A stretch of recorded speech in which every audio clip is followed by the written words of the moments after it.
అందరికీ వందనాలండి. ఎలా ఉన్నారు? బాగున్నారా? ఈ దినాన్ని దేవుని యొక్క వాక్య ప్రకారం మనం చూసుకున్నట్లయితే కీర్తన గ్రంథము 118 అధ్యాయం 22 వచనంలో నిషేధించిన రాయి తలకి మూలరాయిగా చేస్తానని చెప్పేసి దేవుడు తన పరిశుద్ధ లేఖనంగా చదివిస్తున్నాడు అనమాట అండి. మనం ఇల్లు కట్టుకునేటప్పుడు కొన్ని వస్తువులు పనిచేయమని చెప్పేసి పక్కనే పెడుతూ ఉంటాం అనమాట అండి. కొన్ని సందర్భంలో మనం ఏదైతే పక్కన పడేసామో, దేన్నైతే నిషేధించామో దాన్ని దేవుడు తలకు మూలరాయిగా చేస్తూ ఉంటాడు అనమాట అండి. అవే వస్తువులు మన ఇల్లు కట్టుకోవడానికి ఉపయోగపడతాయని చెప్పేసి దేవుడు తన పరిశుద్ధ లేఖనం ద్వారా చదివిస్తూ ఉన్నాడు అనమాట అండి. అలాగే కొన్ని సందర్భాలు మనం మనుషులను తక్కువగా చూస్తూ ఉంటాం, చిన్నచూపు చూస్తూ ఉంటాం, చులకనగా చూస్తూ ఉంటాం. వాళ్ళందరినీ కూడా కొన్ని సందర్భాల్లో కొంతమంది ఎందుకు పనికిరాలని చెప్పేసి మనం ఆలోచన చేస్తూ ఉంటాం అనమాట అండి. ఎప్పుడైతే మనం చిన్న చూపు చూసామో, చులకనగా చూసామో, తక్కువగా చూసామో, వాళ్ళ అభివృద్ధి మన కళ్ళెదురు తిరుగుతున్నప్పుడు వాళ్ళ అభివృద్ధిని చూసి మనము తక్కువగా చూసాం కనుక వీళ్ళు నిషేధించాం కనుక వీళ్ళని తలకు మూలరేఖ చేస్తాడు దేవుడు అని చెప్పేసి మనం చెప్పుకుంటూ ఉంటాం అనమాట అండి. వాళ్ళ అభివృద్ధిని చూసి అప్పుడు అనవసరంగా వీళ్ళ జోలికి వెళ్ళామని చెప్పేసి మనము సిగ్గుపడవలసిన పరిస్థితి ఏర్పడుతూ ఉంటుంది అనమాట అండి.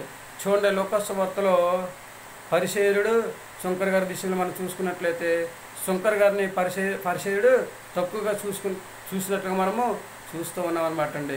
అదేవిధంగా మనం చూసుకున్నట్లయితే లాజర్ గారిని ధనవంతుడు తక్కువగా చూసినట్లుగా మనం చూస్తూ ఉన్నామనండి. జక్కీ గారిని అక్కడ ఉన్న ప్రజలందరూ కూడా తక్కువగా చూసినట్లుగా మనము చూస్తూ ఉన్నామని వీళ్ళందరినీ కూడా నిషేధించేదనమాట అండి. వీళ్ళు ఎందుకు పనికిరారో వీళ్ళ వేస్ట్ అని చెప్పేసి నిషేధించినప్పుడు దేవుడు వాళ్ళందరినీ కూడా తలకు మూలరేగా చేశాడు కదండి. శంకర్ గారిని అయితే చక్కగా ఆయన ప్రార్థన ఆలకించి ఆయన ఆశీర్వదించినట్లు మనం చూస్తూ ఉన్నామండి. అలాగే లాజర్ గారిని అయితే చక్కగా పరలోక అబ్రహాము రమ్మున ఆనుకున్నట్లుగా మనం చూస్తూ ఉన్నామండి.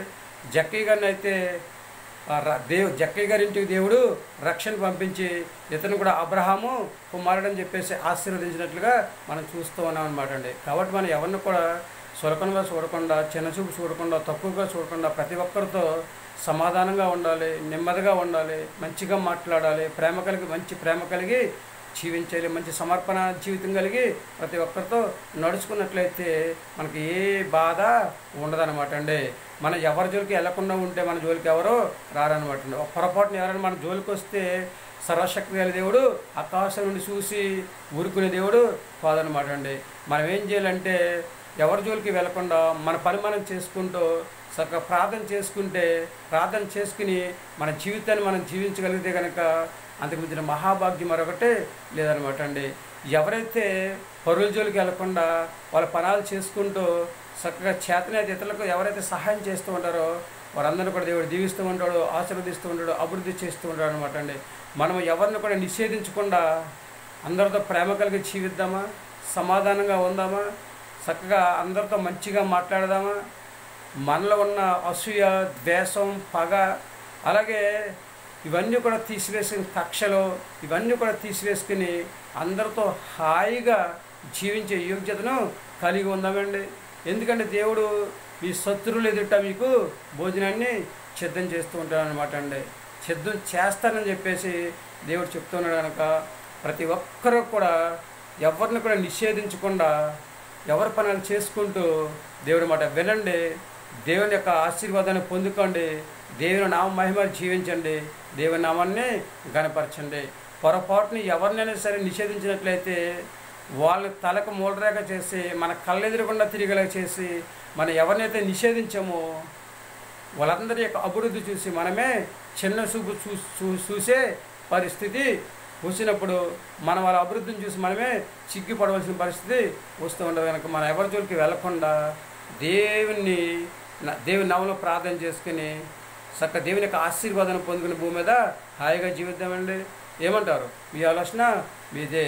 ఎవరైతే ఎవరి జోలికి వెళ్ళమండి, దేవుని మాట వెంట ఆయన మాట ప్రకారం నడుచుకుని దేవుడిచ్చే ఆశీర్వాదాన్ని పొందుకుని సాధ్యమైతే ఇతరులకు సహాయం చేసే సహజ లక్షణాన్ని కలిగి ఉంటామని చెప్పేసి ఎవరైతే అంటూ ఉంటారో వాళ్ళందరి కోసం ప్రార్థించేదాం. తల్ల వంచండి.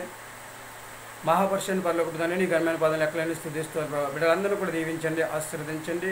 నిషేధించిన రాయి తలకు మూలరాయిగా చేస్తానని చెప్పచ్చు. మేము ఎవరిని కూడా నిషేధించకుండా అందరితో మంచిగా జీవించి తండ్రి సమాధానంగా ఉండే యోగ్యతను దయచేయండి. మా అందరికి మంచి ఆరోగ్యం దయచేయండి. బిడ్డలందరూ ప్రభా తండ్రి చక్కగా ప్రార్థన చేసుకుందని ప్రభావ, ప్రతి ఒక్కరితో ప్రభావ మంచిగా మాట్లాడే యోగ్యతను దయచేయని ప్రార్థిస్తున్నాం ప్రభావ. నీ ప్రేమ అందరికీ పంచే కనుక తండ్రి, మేము కూడా తండ్రి మా ప్రేమ తండ్రి అందరికీ పంచే యోగ్యతను దయచేయని ప్రార్థిస్తున్నాం ప్రభా. బిడ్డలందరినీ కృపచేత బలపరచండి, ఎవరి జోలికి వెళ్ళకుండా తండ్రి స్తోత్రం ప్రభావ.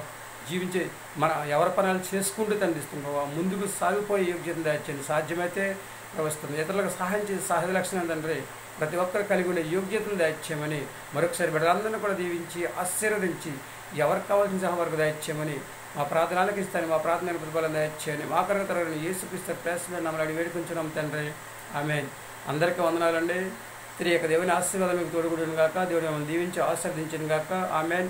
మన ఎవరము కూడా చక్కగా దేవుని మాట విందాం, ఆయన మాట ప్రకారం నడుచుకుందాం, ఎవరి జోలికి వెళ్లకుండా మన పని మనం చేసుకుంటూ భూమి మీద హాయిగా జీవించే యోగ్యతను కలిగి ఉందామండి.